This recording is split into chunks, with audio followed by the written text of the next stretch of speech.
الحمد لله رب العالمين والصلاة والسلام على سيد الأنبياء والمرسلين وعلى آله وصحبه أجمعين أما بعد.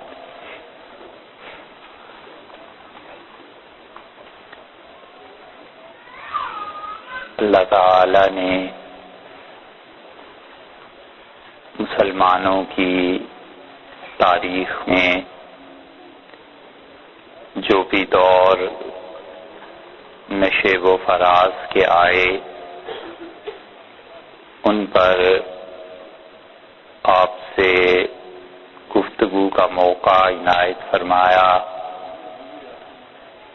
یہ خالصتاً اللہ کی مہربانی.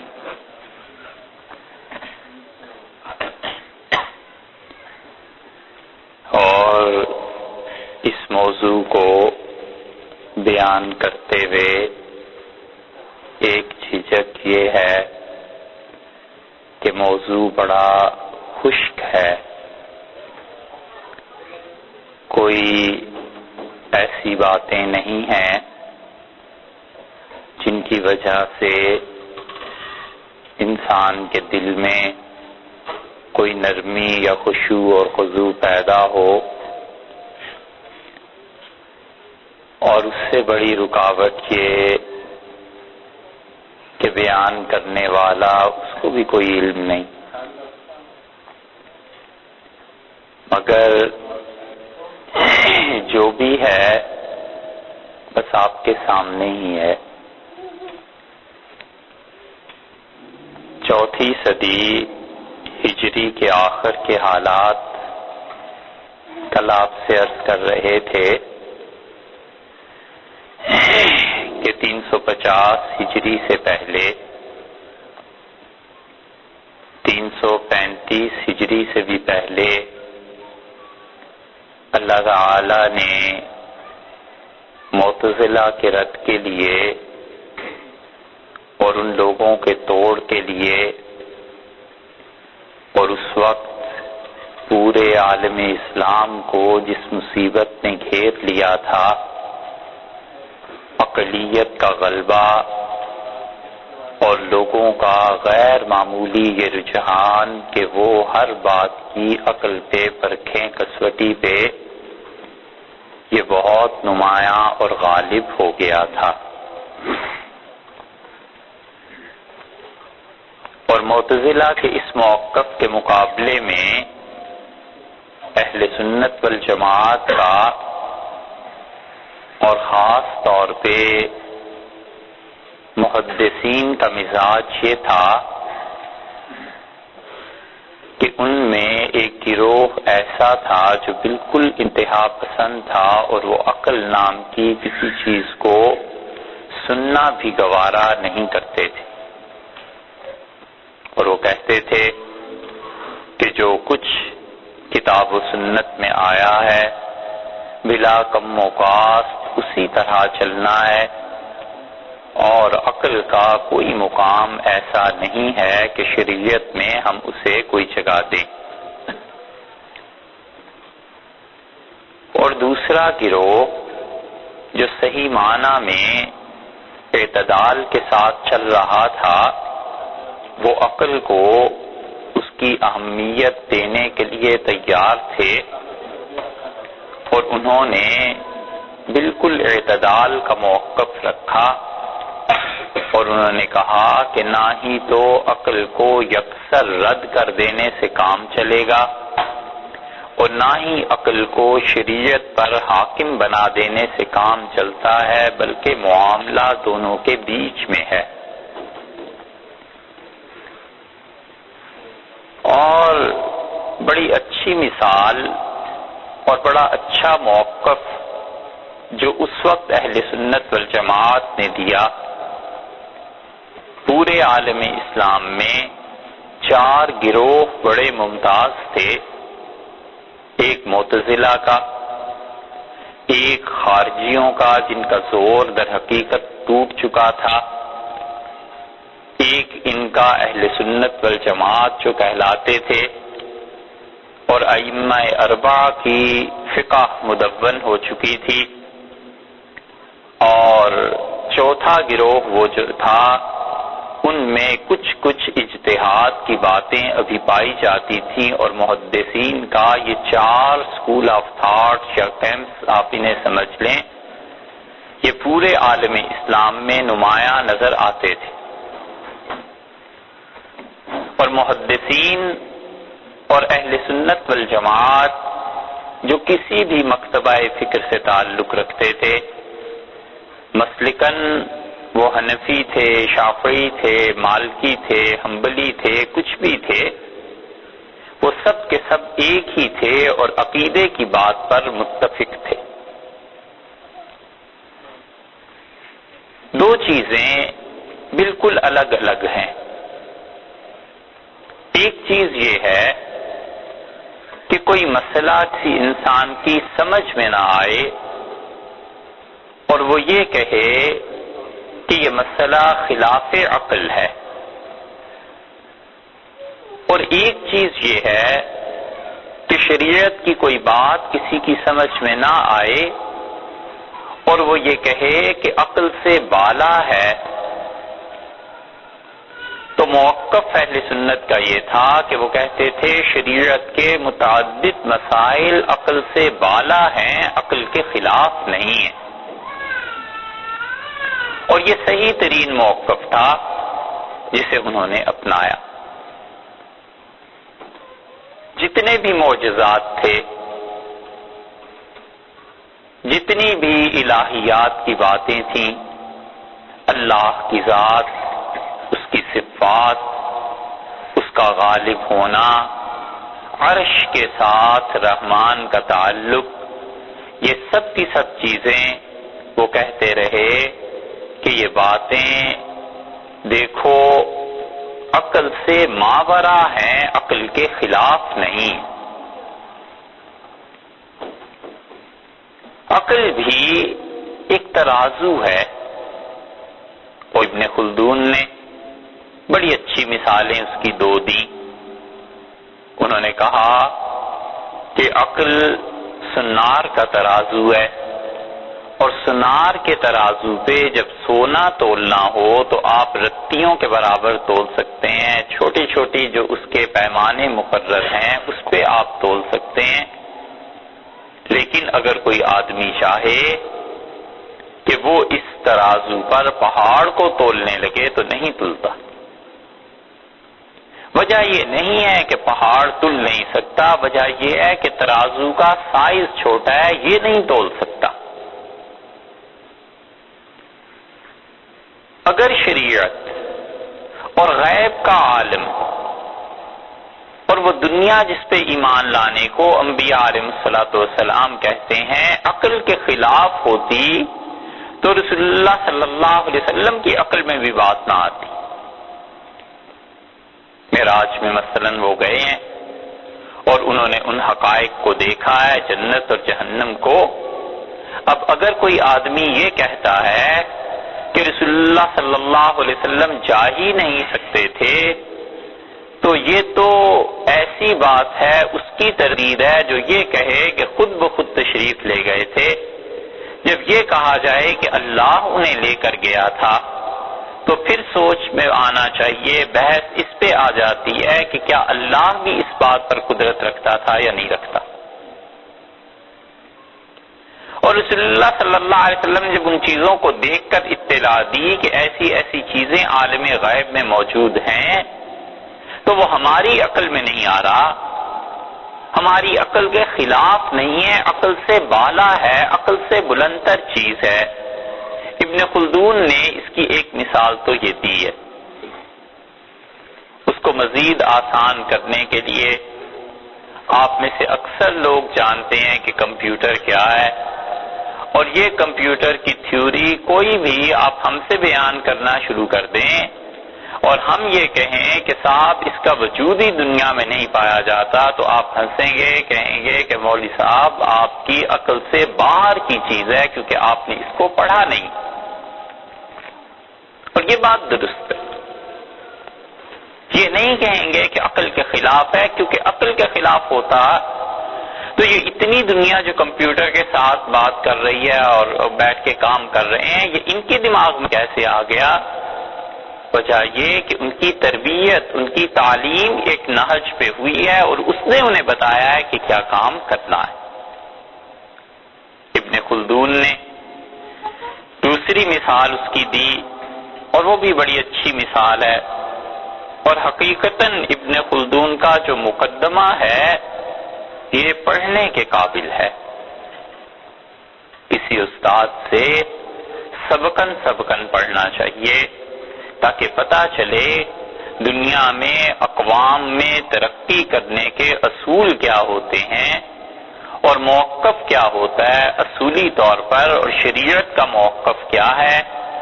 ابن خلدون نے جو مقدمہ لکھا ہے کمال کی چیز لکھی، کہنا تو شاید نہیں چاہیے، لیکن جس نے بھی ابن خلدون کو قید کیا تھا اس نے باقی آنے والے انسانوں پر اس معنی میں بڑا احسان کیا کہ اتنا بڑا آدمی اور اتنا بڑا دماغ کچھ نہ لکھ پاتا، مگر جب قید ہو گئے، پابند ہو گئے، تو جو اندر کی چیزیں تھیں انہوں نے لکھی اور مقدمہ اس صورت میں جیل میں وجود میں آیا۔ دوسری مثال ابن خلدون نے دی ہے، اور وہ کہتے ہیں کہ نگاہ کی ایک حد ہے اور اس کے بعد نگاہ کام نہیں کرتی، کان کی بھی ایک حد ہے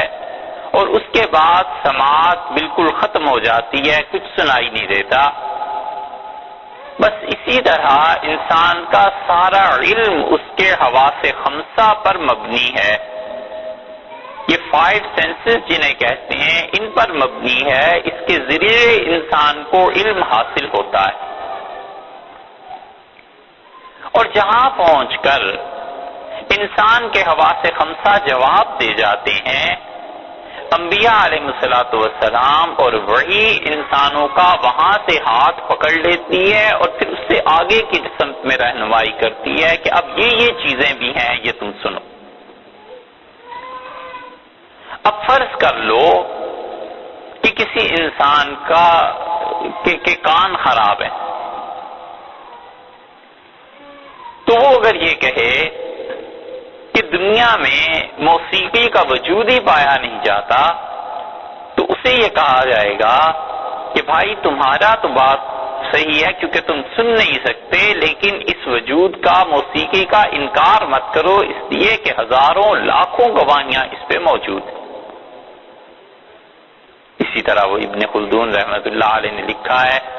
کہ انبیاء علیہ السلام جس جہان کی خبر دیتے ہیں، ہمارے کان اس کو سن نہیں سکتے، ہماری آنکھ اس کو دیکھ نہیں سکتی، تو ہمارا اس عالم کا انکار کرنا ایسے ہی ہے جیسے کوئی اندھا دنیا میں رنگوں کا انکار کر دے کہ سرخ اور سبز رنگ میں کوئی تمیز نہیں، اور جیسے کوئی بہرا موسیقی کا اور آواز کا انکار کر دے کہ آوازیں نہیں ہوا کرتی۔ تو یہ عقلیت کا تجزیہ، اگرچہ ابن خلدون تو بہت بعد میں آئے ہیں، لیکن اس وقت جو محدثین تھے اعتدال کے رخ پہ ان حضرات کا موقف یہی تھا، اور انہوں نے معتزلہ کے مقابلے میں اس موقف کو اپنایا بھی، اور امت کو بہت کچھ اس موقف نے دیا، اور انہوں نے بڑے عمدہ دلائل اس پہ قائم کیے۔ اللہ کی بے شمار رحمتیں ان پہ نازل ہوں۔ انہوں نے کتابیں لکھی اور انہوں نے کہا کہ اگر عقل کا کوئی مقام نہ ہوتا تو اللہ تعالیٰ قرآن پاک میں کبھی یہ نہ کہتے کہ جہنمیوں سے جب پوچھا جائے گا کہ تم جہنم میں کیسے آ گئے، تو وہ کہیں گے کہ لو کننا نسمع، اگر ہم سنتے انبیاء علیہ السلام کی بات، او ناقلو یا عقل سے کام لیتے تو ہم کبھی بھی جہنم میں نہ آتے۔ متعدد دلائل انہوں نے قائم کیے کہ عقل کا وجود بہرحال قابل تسلیم ہے، اور 335 ہجری سے پہلے وہ بڑی 3 شخصیات جن کا کل تفصیل سے کچھ تذکرہ آپ کے سامنے کیا، وہ جو پیدا ہوئی ہیں تو معتزلہ پر بڑی قاری ضرب لگی،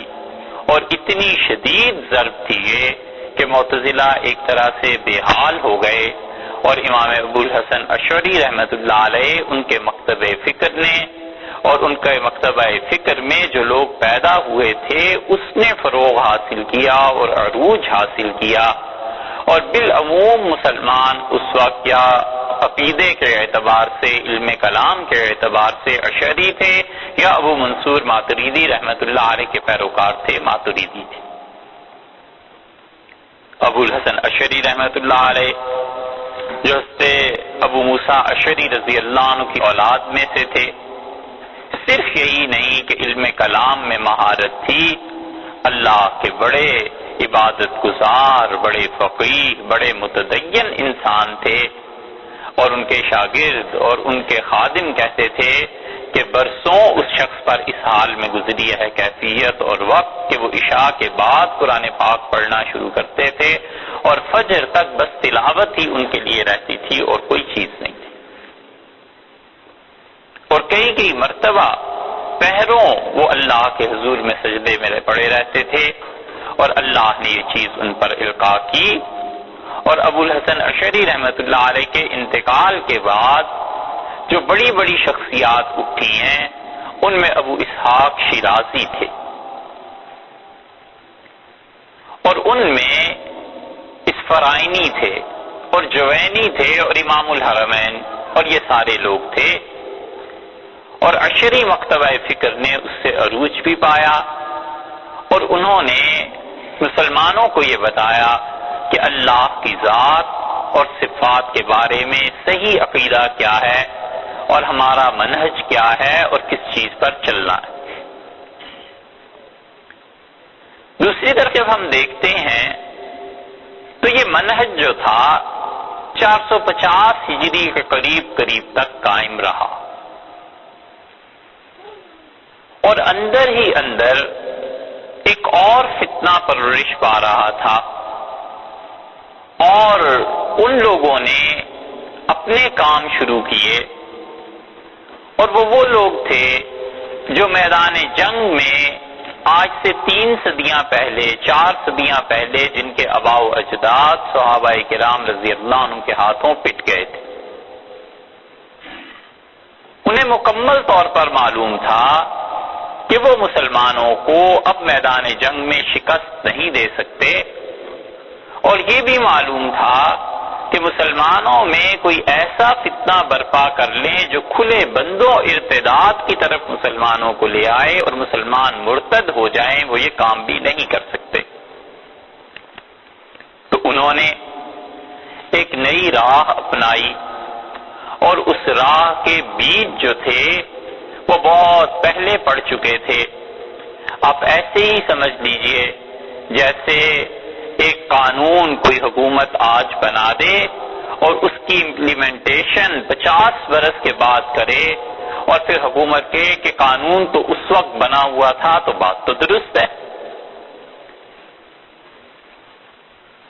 فلسفے کا جب عروج ہوا مسلمانوں پر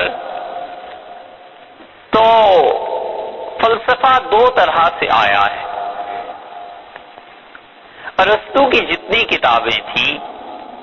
ان کا ترجمہ جب ہوا مامون الرشید کے دور میں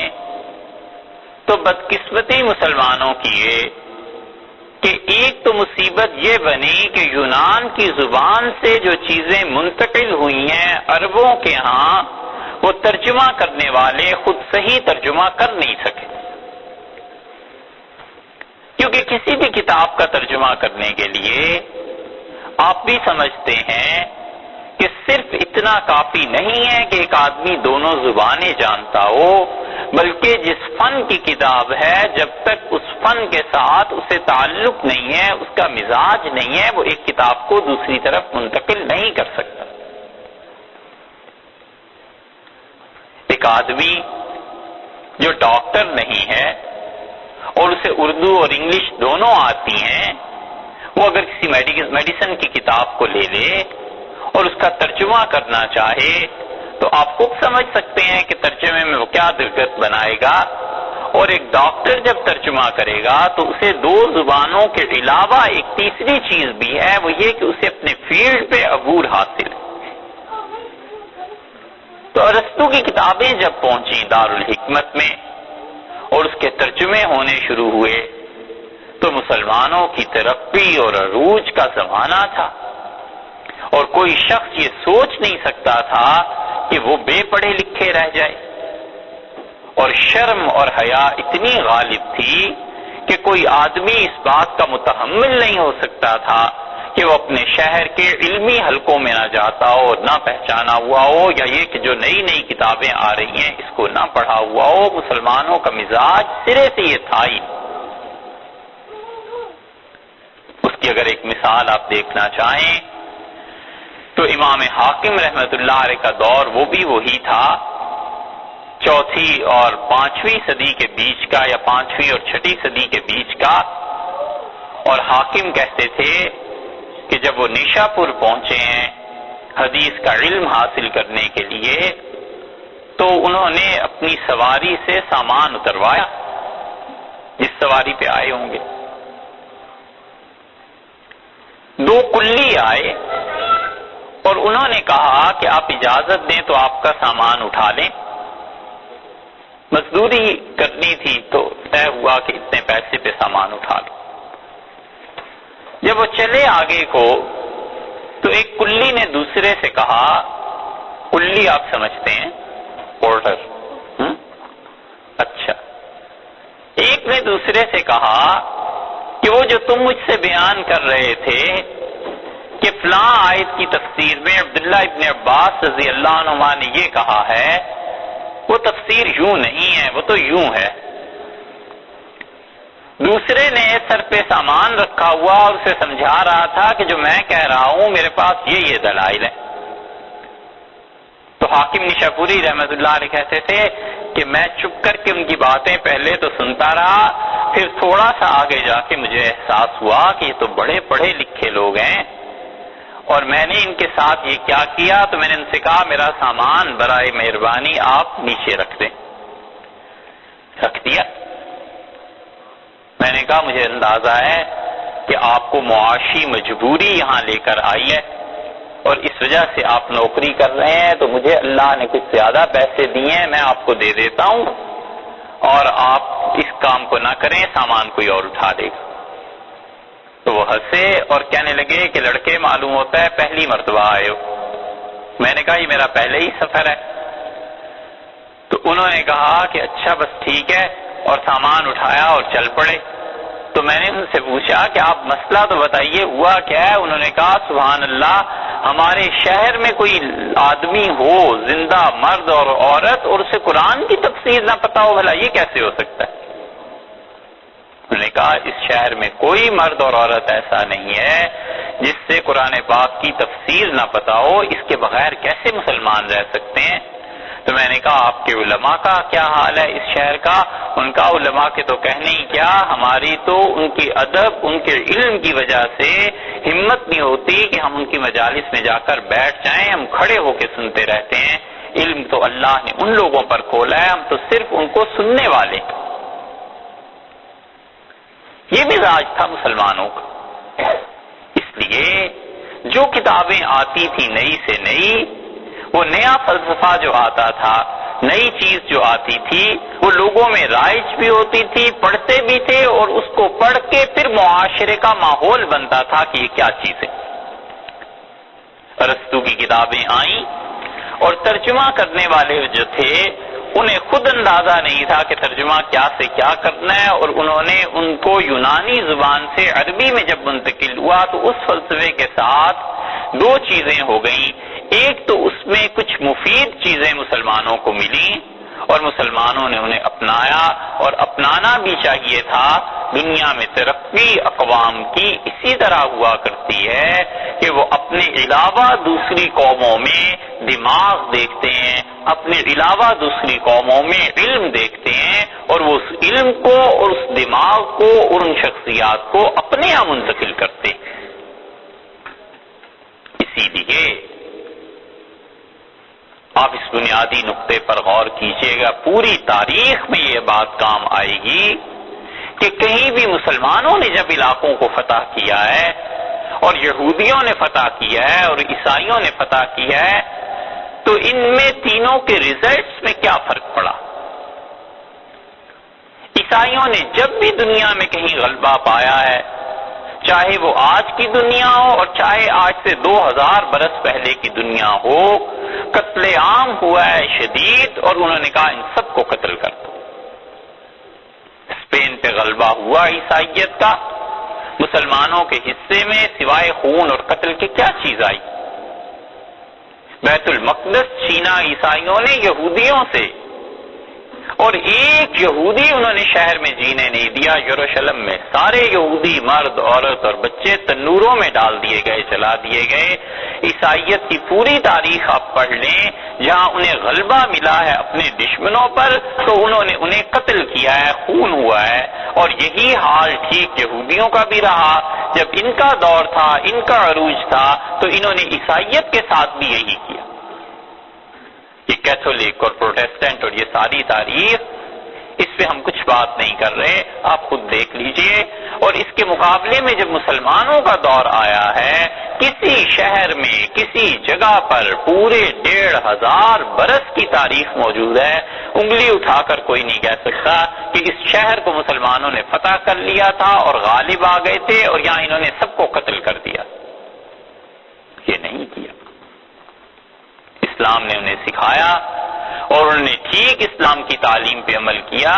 انہوں نے کہا ان لوگوں کا مذہب غلط ہے، ان لوگوں کے طرز عمل غلط ہے، لیکن ہیں تو انسان، اللہ نے جو صلاحیتیں دی ہیں اگر تم انہیں قتل کرو گے تو انسانیت کو ان کے ان اوصاف سے، ان صلاحیتوں سے تم محروم کر دو گے۔ انہیں جینے دو، زندگی کا حق دو، مارنا کوئی چیز نہیں۔ سوال یہ اٹھا کہ اگر انہیں جینے دیں تو یہ اپنے ممالک میں پھر بیٹھ کے ہمارے خلاف سازشیں کریں گے، پھر یہ کچھ کریں گے۔ تو اسلام نے اس کا حل بتایا کہ تم انہیں اپنے تابع رکھو، غلام بنا کے رکھو، ان کی صلاحیتوں سے فائدہ اٹھاؤ اور ان کو اپنے معاشرے میں اپنے قریب آنے دو تاکہ تمہارے قریب آئیں، تمہیں دیکھیں تو مسلمان ہو جائیں، یا کم سے کم تم ان کی صلاحیتوں سے فائدہ اٹھاؤ۔ یہ اسلام کا مزاج رہا ہے، اس وجہ سے لوگ غلام بنائے گئے تھے، ورنہ اور کوئی چیز اس کے پیچھے نہیں ہے۔ اسی لیے حضرت عمر رضی اللہ عنہ نے اپنے دور میں کہا کہ میں چاہتا ہوں کہ مدینہ منورہ کو پاک رکھا جائے اور کوئی کافر یہاں نہ آئے۔ اور حضرت سعد اور حضرت عباس رضی اللہ عنہ آ گئے اور انہوں نے کہا امیر المومنین یوں نہ کریں، اس حکم کو واپس لے لیں، کیونکہ غلاموں میں بہت صلاحیتیں پائی جاتی ہیں۔ ہم نے جو ایران کو فتح کیا ہے اور فلاں فلاں علاقوں کو، تو وہاں اچھے اچھے کاریگر موجود ہیں، وہ یہاں آئیں اور مسلمانوں کے ساتھ رہ کے بچوں کو یہ کاریگری سکھائیں گے تو ہی تو ہمارے معاشرے میں ترقی ہوگی۔ حضرت عمر رضی اللہ عنہ نے ان کی بحث اور تکرار پر بات تو مان لی ان کی، اور آپ نے کہا ٹھیک ہے اجازت دے دو مدینہ منورہ میں بھی وہ لوگ آئیں جن کو کوئی کام آتا ہے۔ لیکن جس دن ان پہ حملہ ہونا تھا تو وہ ابو لولو فیروز نے پوچھا، حضرت عمر رضی اللہ عنہ سے کہا کہ میرا آقا مجھ پہ ظلم کرتا ہے اور کہتا ہے اتنے پیسے تم نے روزانہ کما کے دینے اور میں اتنے نہیں کما سکتا۔ تو حضرت عمر رضی اللہ عنہ کا تمہیں کیا کیا کام آتا ہے؟ اس نے کہا لوہے کے کام کر لیتا ہوں، شیشے کا کام کر لیتا ہوں، لکڑی کا کام کر لیتا ہوں۔ جب اس نے گنوائی اپنی چیزیں تو حضرت عمر رضی اللہ عنہ نے کہا یہ تو بہت تھوڑے پیسے ہیں جو تم سے کوئی کہہ رہا ہے، اتنا کام تمہیں آتا ہے، مدینہ منورہ میں تعمیرات کا کام ہر طرف ہے، تم کما سکتے ہو۔ اور پھر فرمایا کہ میری چکی خراب ہو گئی ہے اور پن چکی تم اگر بنا دو مجھے۔ اس نے کہا میں ایسی پن چکی لگاؤں گا اب تو کہ قیامت تک لوگ یاد کریں گے۔ کسی نے کہا اس کے جانے کے بعد حضرت عمر رضی اللہ عنہ سے کہ یہ آپ کو کیا کہہ کے گیا ہے؟ تو انہوں نے کہا میں سمجھتا ہوں اس بات کو۔ انہوں نے کہا حضرت پھر کچھ کریں؟ ان کا کیا کروں؟ اگر واقعی یہ میرا قاتل ہے تو سبحان اللہ مقتول اپنے قاتل کو کیسے قتل کر سکتا ہے؟ اس نے کہا جیل میں ڈال دیں۔ تو فرمایا اس کے لیے دلیل چاہیے، اس سے زبان سے ایک بات کہی ہے اور یہ اتنا بڑا جرم نہیں ہے کہ میں اسے جیل میں بھیج دوں۔ لیکن جب قاتلانہ حملہ ہوا تو حضرت عمر رضی اللہ عنہ نے جو جملے بالکل آغاز میں کہے، انہوں نے کہا میں سعد اور عباس کو اسی وجہ سے منع کرتا تھا کہ مدینہ منورہ میں ان لوگوں کو نہ آنے دو، پر انہوں نے میری بات نہیں مانی اور مجھے برابر کہتے رہے، اور یہ دن دیکھ لو آج آ گئے۔ اس لیے اسلام نے یہ کبھی نہیں کیا۔ 1500 برس میں کوئی ایک شہر ایسا نہیں گنا جا سکتا کہ یہاں پہ مسلمانوں نے سارے لوگوں کو مار دیا ہو۔ اسلام نے کہا انہیں جینے دو اور ان کی صلاحیتوں سے فائدہ اٹھاؤ، اور اقوام میں ترقی ایسے ہی ہوتی ہے کہ انسان جس قوم میں جاتا ہے، جو حوصلے والے لوگ ہوتے ہیں وہ ان قوموں سے اچھی چیزیں اور اچھے دماغ اپنے یہاں منتقل کرتے ہیں۔ یہ صورتحال خاص طور پر پیش آئی جب ایران فتح ہوا ہے، تو ایران کی فتح کے بعد حضرت عمر رضی اللہ عنہ کو لوگوں نے لکھا کہ یہاں جو ہم آئے ہیں تو یہاں پر پورے دفاتر مرتب ہیں، فوج کا قانون پورا بنا ہوا ہے کہ کس طرح ہم فوج کو رکھیں گے اور کس طرح ان کی پیمنٹس ہوں گی، کس طرح یہ چیزیں ہوں گی، تو کیا ہم اس کو اپنا لیں؟ حضرت عمر رضی اللہ عنہ نے فرمایا یہ ساری چیزیں ترجمہ کر کے مجھے بھیجو، اور ہم ایک منظم نظام اگر قائم کر سکیں تو ہم زیادہ حقدار ہیں اس چیز کی۔ اس مزاج کے ساتھ جب فلسفے کا عروج ہوا تو بدقسمتی سے مسلمانوں میں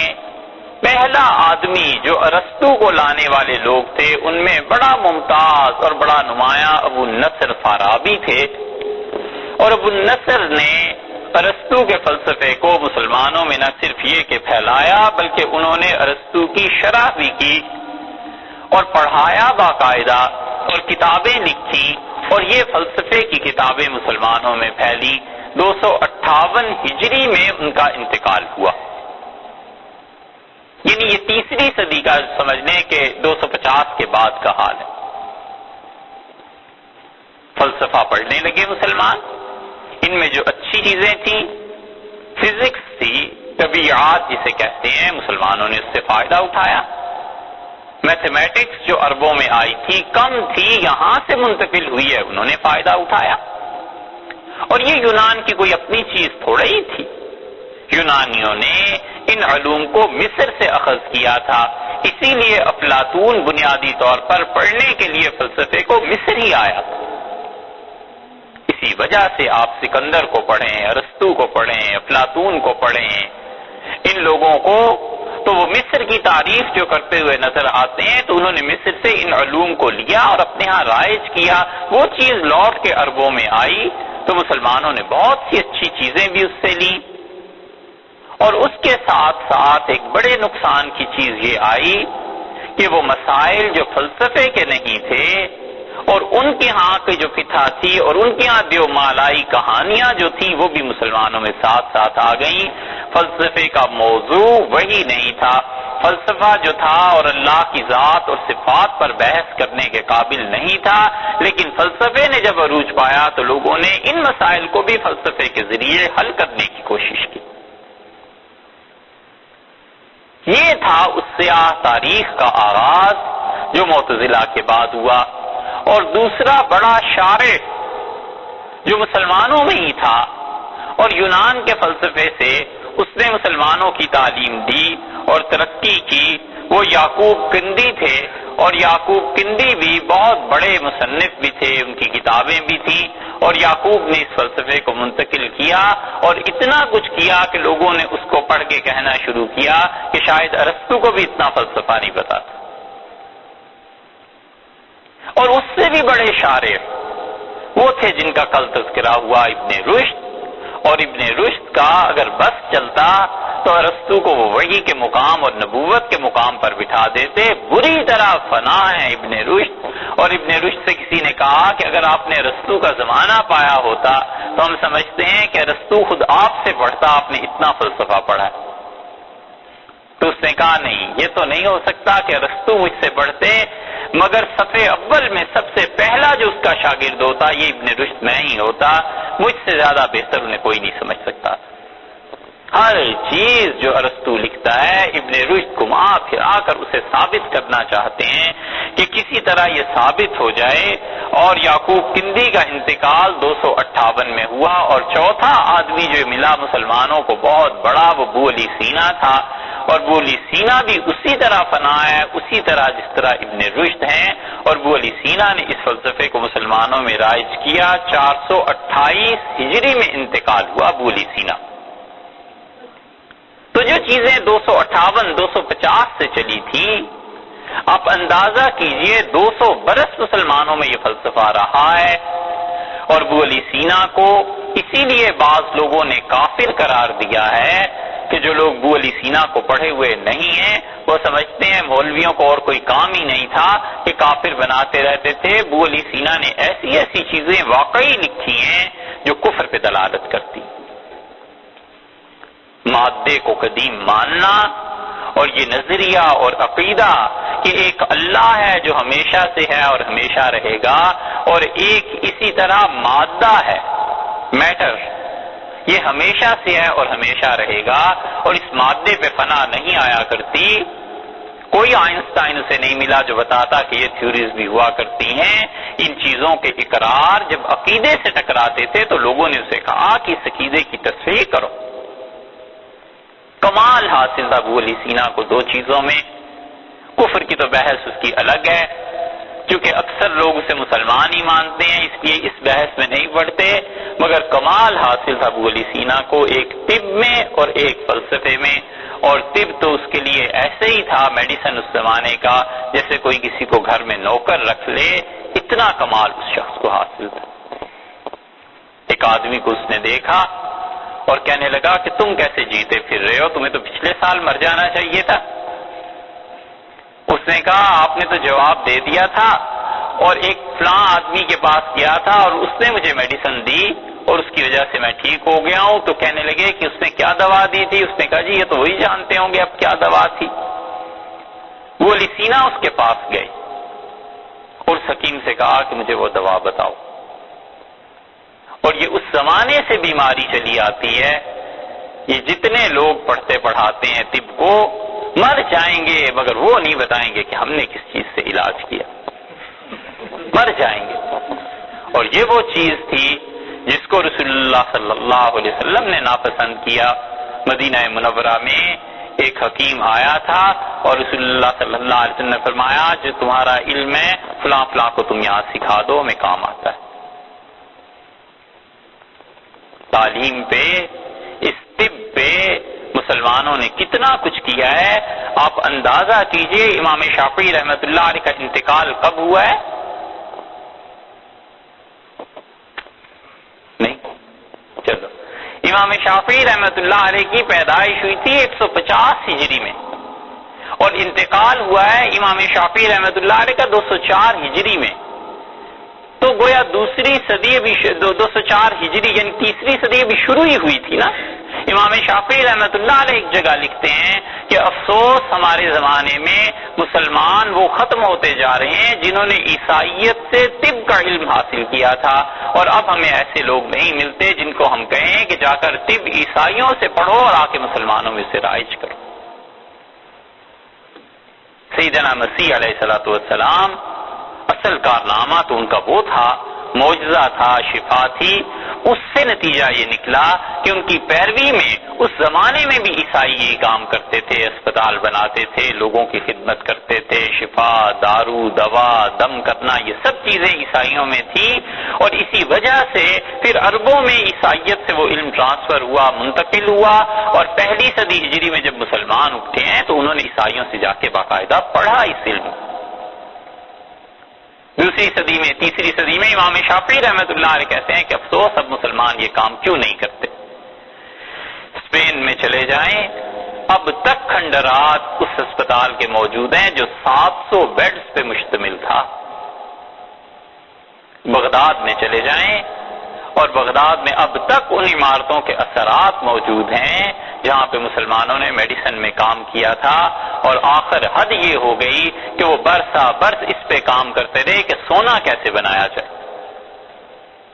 اور جب اسپین ٹوٹا ہے برباد ہوا ہے تو جو لوگ وہاں سے نکلے تھے وہ اٹلی چلے گئے اور اٹلی میں جا کر بادشاہوں نے ان کی قدر کی، عیسائیوں نے، اور وہاں سے سارا میڈیسن یورپ میں پھیلا، پہلا میڈیکل کالج۔ اسی لیے بریٹانیکا میں آپ دیکھیے گا، ہم اس کا اسی لیے حوالہ دے رہے ہیں کہ وہ ان کی لکھی ہوئی ہے، انہوں نے کہا یہ جتنا جدید طب آج نظر آتا ہے اس کی بنیاد اٹلی میں مسلمانوں نے ہی رکھی تھی۔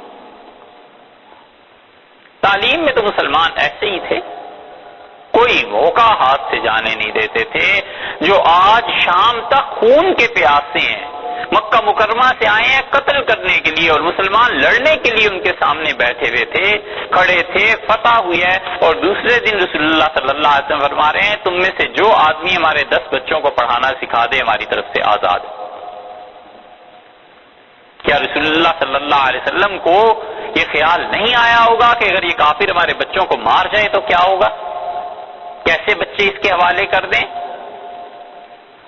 سب سے بڑا رسک جسے کہنا چاہیے لیا جا سکتا تھا، آپ نے فرمایا انہیں پڑھانا سکھاؤ تاکہ تعلیم عام۔ ہم صرف پہلی اور دوسری صدی کے تعلیمی کارنامے اور طب میں جو کچھ انہوں نے کیا ہے اور میتھمیٹکس میں بیان کرنا شروع کریں، 1 مہینہ چاہیے اور یہ ختم نہیں ہو سکتا۔ روز عشاء کے بعد ہم بیان کریں 2 گھنٹے تک اور 60 گھنٹے بولتے رہیں تو یہ ختم نہیں ہو سکتا۔ باپ اتنی بڑی قوم اور یہ عروج تھا تو وہ علی سینا اس کے پاس گئے اور اسے کہا کہ اس آدمی کو یہ بیماری تھی اور تم اس کا علاج، اس نے کہا وہ تو مر جاؤں تو نہیں بتاؤں گا، نہیں بتایا۔ ایک اور آدمی ایسا آ گیا اور وہ علی سینا نے اس سے کہا کہ تم فلاں جگہ جاؤ اور وہاں سے وہ دوائی لے کے آؤ۔ تو وہ گیا اور اس شخص کو اتنا کمال حاصل تھا اس طب میں کہ وہ علی سینا نے چکھا اور ساتھ ساتھ لکھنا شروع کیا کہ اچھا اس میں یہ چیز ہے، یہ چیز ہے، یہ چیز ہے، اور 16 دوائیوں کے نام لکھے۔ اس نے کہا انہیں کوٹ چھان کے پیس کے اور اس کا مرکب بنایا جائے اور تمہیں کھلایا جائے گا، پھر تم ٹھیک ہو جاؤ۔ تو جب بن گئی دوا، سب کچھ ہو گیا، تو انہوں نے وہ علی سینا نے جا کے نسخہ اس حکیم کے میز پہ رکھا، سامنے رکھا، اس نے کہا حضور یہ تھا جس پہ آپ کو فخر تھا، اب آئندہ کبھی ایسے نہ کیجیے۔ کمال حاصل تھا 2 چیزوں میں، ایک طب میں اور بہت سی چیزیں ہیں، ان کی کتابیں آپ دیکھیے، اور ایک فلسفے میں۔ اور اس فلسفے سے ہوا یہ کہ آہستہ آہستہ لوگوں میں اس بات کو قبول کرنا شروع کر دیا کہ حدیث اور قرآن اور وحی فلسفے سے کم درجے کی چیزیں ہیں، اصل چیز فلسفہ ہے۔ اور کچھ نوجوان مل بیٹھے بغداد میں اور انہوں نے کہا کہ اگر تم مسلمانوں سے کوئی بدلہ لینا چاہتے ہو اور ہمارے آباء و اجداد اور ہمارے قبائل کو جو شکست ہوئی تھی، تو اب اس کا حل یہی ہے کہ ہم لوگ کچھ کام کریں اور کوئی تحریک چلائیں۔ اور 52 رسائل ان نوجوانوں نے مرتب کیے، 52 بکس لکھی، اخوان الصفا کے نام سے انہوں نے تنظیم قائم کی، اور اخوان الصفا کے جتنے رسائل ہیں اب تک چھپے ہوئے مل جاتے۔ فلسفے کے ساتھ انہوں نے دین کو ملایا، اور دین کو اس طرح نہیں ملایا کہ دین کا کوئی کام کرنا تھا، دین کو برباد کرنے کے لیے اور مسلمانوں کو خراب کرنے کے لیے اخوان الصفا کے رسائل آنا شروع ہوئے، اور اخوان الصفا کے رسائل دیکھتے ہی دیکھتے پھیلنا شروع ہو گئے، اور یہ نوبت آ گئی کہ بغداد میں، قاہرہ میں، الجزائر میں، تیونس میں، شام میں، پورے عالم اسلام میں ایک لڑکا دوسرے سے پوچھتا تھا کہ تم نے اخوان الصفا کو پڑھا ہے، اور وہ شرم کھاتا تھا کہ کہہ دے میں نے نہیں پڑھا۔ انہوں نے ہر بات کی بنیاد عقل پہ رکھی، اور ان کا عقل اصل ہے، اور یہ جو چیزیں ہیں شریعت اور یہ اس کا اور مطلب ہے۔ اور یہاں تک لکھا کہ رسول اللہ صلی اللہ علیہ وسلم جس دین کو لے کے آئے تھے اب وہ دین نہیں چل رہا، اب وہ منسوخ ہو گیا ہے، اور اس دین میں نئے سرے سے بات کرنی چاہیے۔ آپ اس پورے فلسفے کو ذرا سنیے اور آپ دیکھیے دنیا میں کام کیسے ہوتے ہیں۔ اس جدید دنیا میں دیکھ لیں، اب بھی ایسے ہے، کوئی کتاب کسی نئے موضوع پر آتی ہے جو اقوام لکھی پڑھی ہوتی ہیں، کیسے اس کتاب کو سب لوگ پڑھنا شروع کر دیتے ہیں، وہ نظریہ پھیلتا چلا جاتا ہے، پھر کچھ عرصے کے بعد کوئی آتا ہے اس نظریے کے رد میں لکھتا ہے یا اس کی تائید میں کچھ بھی۔ کتابوں سے ایسے کام ہوا۔ اور اخوان الصفا میں عقل پر اتنا زور انہوں نے دیا، اتنا زور دیا کہ یہاں تک کہ 90 برس کی مدت میں اسپین میں بھی وہ پہنچ گئے، اور اسپین میں مسلمان اسے پڑھتے تھے، اور اخوان الصفا کی تحریک ایسے ہی چلی جیسے یہ فری میسن کی جو تحریک ہے، اگر اس کا کوئی وجود دنیا میں ہے تو جس طرح وہ پھیلے ہیں اسی طرح یہ پھیلے۔ جنہوں نے اسے مرتب کیا تھا انہوں نے کہا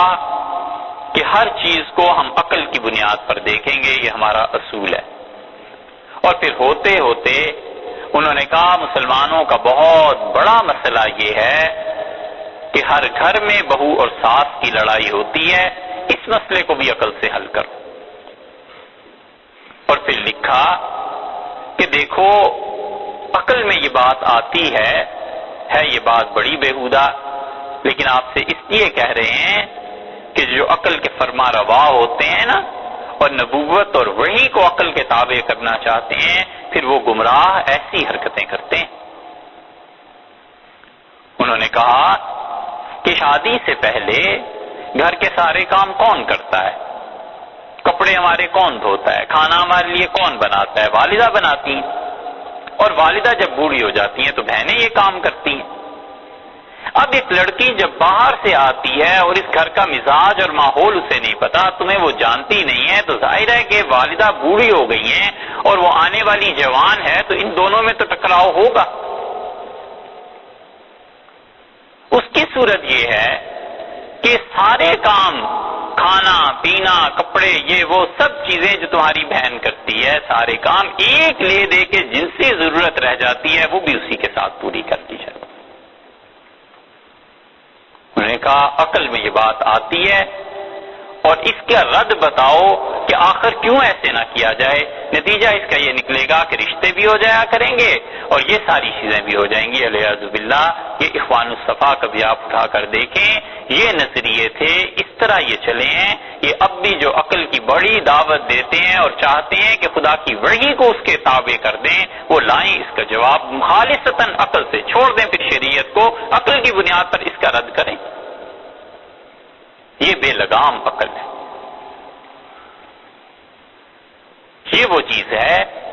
جو علیہ باللہ کہ ایک فلسفے کا مسئلہ نہیں، ایسے کتنے ہی مسائل تھے، اور اپنی ذہانت سے اصل نقطہ جس تک وہ پہنچے ہیں، جس کی داد دینی چاہیے ان مورخین کو جو تاریخ بغیر تعصب سے لکھتے ہیں، اصل نقطے تک جو وہ پہنچے تھے لڑکے، انہوں نے کہا کہ اس امت میں الفاظ اور معانی کا رشتہ ہے، ان الفاظ اور معانی کے رشتے کو توڑو۔ بس اصل نقطہ یہ تھا۔ نماز ایک نام ہے عبادت کا، صلاۃ رسول اللہ صلی اللہ علیہ وسلم کے زمانے سے لے کر اب تک مسلمان نماز پڑھتے ہیں، خدا کی عبادت کرتے ہیں، تو ایک خاص قسم کی عبادت کا نام نماز ہے۔ اب ہم لوگوں کو یہ بتائیں کہ نماز جو ہے وہ عبادت نہیں ہوا کرتی، بلکہ نماز سے مراد خدا سے باتیں کرنا ہے، کسی وقت بھی باتیں کر لو۔ مسلمانوں میں یہ تاثر پیدا کرو کہ تم لوگ جو کہتے ہو کہ زکوٰۃ دینی ہے تو اس سے مراد روح کی پاکیزگی ہے، مال میں سے حصہ نکالنا، یہ وہ چیز نہیں ہے۔ انہوں نے کہا غسل سے کسی طرح نجات ہونی چاہیے۔ کون جنابت اور غسل اور یہ چیزیں کرے ساری؟ تو انہوں نے کہا جنابت سے مراد یہ ہے کہ جو تمہارے دل پہ خدا الہام کرتا ہے، اس راز کو افشا کر دینے سے آدمی ناپاک ہو جاتا ہے۔ اور غسل کا مطلب یہ ہے کہ انسان ان چیزوں کو چھپائے اپنے اندر جو چیزیں خدا نے اس پہ الہام کی ہیں، اور اسی طرح بس صرف اس کو بتائے جو اس کا امام ہے یا کوئی اور آدمی اس سے بڑا ہے۔ یہ ہے چیز۔ یہ فلسفہ جب پھیلا تو جتنے بے دین اور گمراہ تھے، اباحت پسند عیاش، ان میں بڑا مقبول ہوا، اور 2 صدیوں تک مسلمانوں کو اس ایک فتنے نے ایسا نچایا ہے، بڑی بڑی شخصیات اس میں کام آ گئیں اور بڑے بڑے لوگ اس کی نظر ہو گئے۔ ان کا نظریہ یہ تھا کہ جو تمہاری بات کا رد کرے اپنے شہر میں اس کو قتل کر دو۔ ان کے ساتھ کچھ ایسے لوگ مل گئے جو امامت کے دعوے دار تھے اور کہتے تھے کہ رسول اللہ صلی اللہ علیہ وسلم کے بعد مذہب امامت کی بنیاد پر چلا ہے، تو ائمہ کا خیال رکھنا چاہیے، 12 اماموں کو ماننا چاہیے۔ یہ فتنہ تھا جس کا نام باطنیت پڑا۔ وہ کہتے تھے شریعت میں ہر چیز کا ایک ظاہر ہے، ایک اس چیز کا باطن ہے، تو باطن پہ ہم خیال کریں گے، ظاہر کو چھوڑ دیں گے۔ برملا کہتے تھے کہ ظاہر پہ مفتی عمل کرتے ہیں، فتوے دیتے ہیں، لکھتے ہیں، تم اس کی کھوج لگاؤ کہ آخر یہ وجہ کیا ہے، اور جب وجہ تمہیں پتا چل جائے تو ظاہر کا انکار کر دو۔ یہ فتنہ اب بھی ایسا ہی ہے۔ اس جن کا ظاہر میں حلیہ بدل گیا ہے مگر اندر اب بھی ایسے ہی ہے۔ کتنے ہی لوگ آپ کو ایسے مل جائیں گے جو کہیں گے کہ جناب شراب تو اس لیے حرام ہوئی کہ اللہ کے ذکر سے منع کرتی تھی، تو اگر کوئی تھوڑی سی پی لے اور نشہ نہ آئے تو پھر کیوں حرام ہے؟ یہ اسی کی باز گشت ہے۔ کوئی نیا فتنہ اس امت میں اب پیدا نہیں ہوا، اس لیے کہ وہ جو دماغ فتنے پیدا کرتے تھے اب وہ دماغ دنیا کے کام آتے ہیں، اب دین پہ غور نہیں کرتے۔ اور جو فتنہ پیدا بھی ہوتا ہے کبھی تو اسی کی باز گشت سنائی دیتی ہے۔ جب پڑھتے ہیں ہم تو سمجھتے ہیں کہ اچھا یہ وہی چیز ہے جو انہوں نے کہی تھی۔ یہ تھا وہ نقطہ جس تک پہنچے کہ انہوں نے کہا الفاظ اور معانی کا رشتہ آپس میں کاٹو۔ نماز بول کے کچھ اور مراد دی جائے، زکوٰۃ بول کے کچھ اور مراد دی جائے تو مسلمانوں کا دین اکھڑ جائے گا۔ اور 52 رسائل اخوان الصفا کے اور 200 برس کا عرصہ مسلمانوں پر تنگ ہو گیا، یہاں تک کہ لکھنے والے لکھتے ہیں کہ اصفہان ہمارے شہر میں جو آدمی عصر کی نماز تک کے بعد گھر واپس نہیں آ جاتا تھا، سب یہ جانتے تھے کہ کسی باطنی کا شکار ہو گیا ہوگا، اس نے مار دیا ہوگا۔ جب بھی ان باطنیوں کو اور ان لوگوں کو جو امامت کے قائل ہیں، اب اس پہ برا نہ منائیں، ہم بالکل ایک تاریخ کے ادنا طالب علم کی حیثیت سے کہتے ہیں، آپ خود پڑھ لیں، 10 سال بعد بھی اگر آپ کو شکایت کا موقع ہو تو آپ تشریف لائیے، ہمیں بتائیے۔ جب بھی ان باطنیوں کو اور جو امامت کے قائل ہیں انہیں حکومت ملی ہے نا کہیں بھی دنیا میں، انہوں نے جن چیزوں کے ساتھ خاص طور پہ چھیڑخانی کی ہے ان میں ایک کعبۃ اللہ ہے۔ بیت اللہ کی عظمت کو انہوں نے گرانا چاہا ہے۔ سیاسی تحقیقات اٹھا کر کہ کسی طرح بیت اللہ کی مرکزیت ختم ہو، مسلمان جو یہاں پر آتے ہیں یہ ٹوٹ جائے۔ ان باطنیوں کا فتنہ اتنا بڑھا اور کرامتیوں کا اور امامت کے جو قائل تھے فقہ جعفریہ کے ماننے والے، حتیٰ کہ بیت اللہ پر قبضہ ہوا اور وہاں سے حجر اسود کو اکھیڑا اور 28 برس تک حجر اسود وہاں نہیں تھا، وہ لے گئے اپنی ایک جگہ پر جہاں کہ وہاں نصب کر دیا، اور مسلمان جو حج کرنے آئے تھے سب کو اٹھا کر دیواروں سے مارتے رہے، بچے عورتوں سے چھین کے مارتے رہے اور مارتے رہے۔ شروع سے ان کے ہاں نظریہ یہی ہے کہ جو تمہارا مخالف ہے بجائے اس کے کہ بیٹھ کے کچھ سنجیدگی سے بات کرو، کوئی علم کی بات کرو، کوئی سمجھاؤ اور سمجھو اس مسئلے کو کہ آخر کیا ہے۔ انہوں نے کہا نہیں، اس کا حل یہی ہے کہ اسے قتل کر دو۔ نظام الملک توسی جیسے لوگ ان کے ہاتھوں کے سے شکار ہو گئے۔ ان باطنیوں کا اتنا تسلط رہا اور یہ سب چیزیں دھیرے دھیرے مسلمانوں میں پھیلنا شروع ہوئیں۔ اب ضرورت تھی اس بات کی کہ کوئی اس باب پر بند باندھے، اور اگر آپ نے اس دور میں یہ نقطہ دیکھنا ہو تو ہم 2 مثالیں آپ کو دیتے ہیں۔ یہ تاریخ اپنے آپ کو کیسے دہراتی ہے کہ الفاظ کچھ بولو، معانی اس کے کچھ بناؤ، لوگوں کو بتاؤ کہ لفظ تو حدیث میں یہ آیا ہے مگر اس کا مطلب وہ نہیں ہے جو مولوی سمجھیں، اس کا مطلب وہ ہے جو ہم آپ کو بتا رہے ہیں۔ بہائی ہے نا، آپ ان کی تعلیمات پڑھیے تو بہائیوں کے ہاں وہ کہتے ہیں جو کچھ رسول اللہ صلی اللہ علیہ وسلم نے فرمایا ہے ان الفاظ پر قائم رہنا چاہیے، لیکن اس کے معانی وہ نہیں ہے جو عام طور پہ مسلمان سمجھتے ہیں۔ شریعت سے یہ ثابت ہوتا ہے کہ جب آدمی شعور میں آئے تو نماز فرض ہونی چاہیے، تو اسی طرح جب شعور کا زمانہ کچھ نرم پڑ جائے، نفس پہ قابو آ جائے تو پھر کیوں نماز پڑھنی ہے؟ تو 11 برس سے نماز شروع کروائیں اور 42 برس تک جب اس کی عمر 42 سال کی ہو جائے تو پھر انسان میں جنس اور یہ چیزیں کمزور ذرا جذبہ پڑ جاتا ہے، تو اب اس نماز کی ضرورت نہیں، 11 سے 42 تک قائل اور باقی سب نمازوں کی چھٹی۔ یہ عقل ہی ہے نا بے لگام جو کام کر رہی۔ پانی ہر طرح کا پاک ہے، چونکہ اللہ نے حکم نازل کیا ہے پانی پاک ہونے کا، اس لیے کوئی گندگی نجاست مل جائے پانی پاک ہی ہے، ہم اس کو نہیں مانتے۔ اللہ نے جو کہا ہے قرآن پاک میں کہ انبیاء علیہ الصلوۃ والسلام معصوم ہوتے ہیں، تو بہائی کے جو بانی تھے وہ بھی معصوم تھے، اسی لیے جو بھی بہائی ان کے مذہب پہ چلے گا خود بخود معصوم ہوتا چلا جائے گا، حتیٰ کہ وہ جس پہ ہاتھ رکھ دے وہ بھی معصوم ہو جائے گا، وہ بھی گناہوں سے پاک ہو جائے گا۔ الفاظ وہی اور ان کے معانی سے ان کا رابطہ توڑ دو تاکہ معصوم ہونے سے مراد کچھ اور لی جا سکے، حتیٰ کہ ان کے چھٹے امام جو تھے محمد ابن ادریس، اس نے تو جان ہی چھڑا لی، بڑا ہی اچھا اس نے کیا، اس نے کہا میں جب سے آیا ہوں رسول اللہ صلی اللہ علیہ وسلم کی نبوت کینسل ہو گئی ہے، بس یہ بھی اچھا ہوا، جان ہی چھٹ گئی نا ایک مرتبہ، مسلمانوں نے بھی کہا تم کافر ہو گئے چلو۔ اور اس کی دوسری مثال اگر آپ دیکھنا چاہیں تو آپ کبھی سنجیدگی سے پڑھیں، وہ ہمارے زمانے میں قادیانیت ہے، مرزائی ہیں کہ وہ حدیث کو قرآن کو اس کے اصل الفاظ کے ساتھ ہی بیان کرتے ہیں اور وہ کہتے ہیں صاحب اس کا مقصد یہ نہیں یہ ہے۔ مثلا سنجیدگی کی بات ہے کہ غلام احمد قادیانی جو بانی تھے اس فرقے کے، ان سے کسی نے کہا کہ رسول اللہ صلی اللہ علیہ وسلم نے تو یہ بتلایا ہے کہ دمشق میں آئیں گے سیدنا مسیح علیہ الصلوۃ والسلام، آپ دمشق میں کیسے آ گئے؟ تو انہوں نے اپنے پہلے خلیفہ حکیم نور الدین کو خط لکھا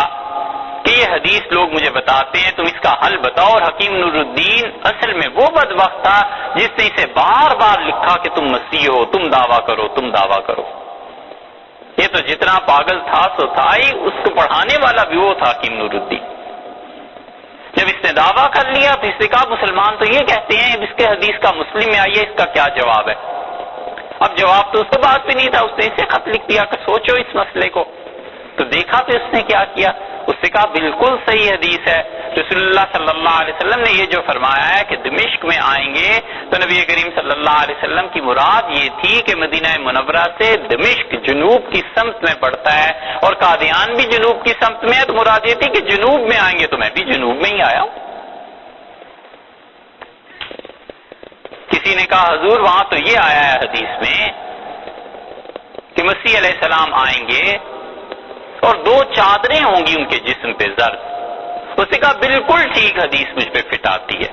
2 زرد چادریں میرے پاس بھی ہیں، ایک اوپر زرد چادر اور ایک نیچے، مسیح علیہ السلام ایسے ہی پہنیں گے نا، اس نے کہا اوپر کی زرد چادر دیکھ لو میں شوگر کا مریض ہوں، اور نیچے کی زرد چادر دیکھ لو پیشاب بہت آتا ہے، اس نے کہا یہ زرد چیزیں ہیں۔ کسی نے لکھا کہ رسول اللہ صلی اللہ علیہ وسلم نے تو فرمایا تھا کہ وہ سفید منارہ ہوگا اس پہ تشریف لائیں گے، اس پہ پھنس گئے، اور خط لکھا اپنے سارے مریدوں کو کہ میں منارۃ المسیح بنانا چاہتا ہوں، پیسے بھیجو، چندہ سارا آیا تو لوگ ہنسے، انہوں نے کہا وہاں منارہ پہلے بنے گا مسیح بعد میں آئے گا، یا مسیح پہلے آ گیا منارہ اب چندے سے بن رہا ہے۔ یہ ہے الفاظ اور معانی کا تعلق، اسے توڑو اور لوگوں کو یہ سمجھاؤ کہ جو الفاظ یہ بول رہے ہیں حدیث کے اس سے معنی یہ بنتے ہیں۔ کسی نے کہا دجال، یہ اسی نے اپنی کتاب میں لکھا ہے، کوئی ایسی بات نہیں ہم کر رہے، اس نے کہا بالکل رسول اللہ صلی اللہ علیہ وسلم نے فرمایا تھا دجال آئے گا اور دجال کی ایک آنکھ ہوگی، تو کسی نے کہا آپ آ گئے اور دجال ابھی تک نہیں آیا، تو اس نے لکھا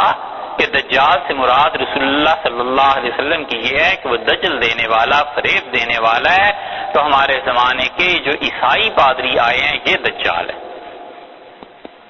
پھر کسی نے لکھا کہ یہ دجال نہیں ہو سکتے، تو اس نے کہا یہ ریلوے کا انجن تم دیکھتے ہو نا،